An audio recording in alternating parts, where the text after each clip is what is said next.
New generation. Ai toma kotoa me Sa boy long ke tatu o tue.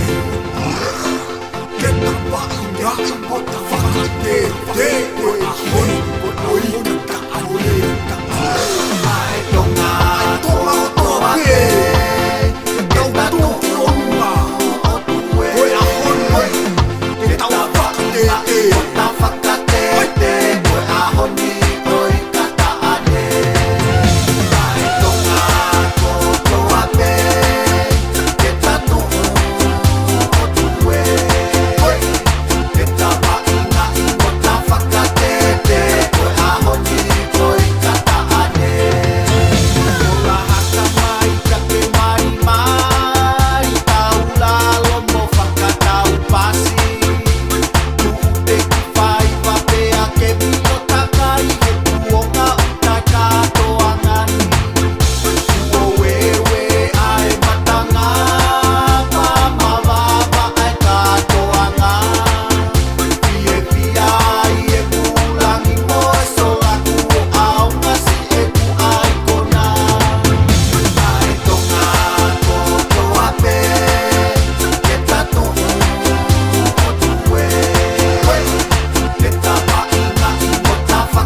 Generation.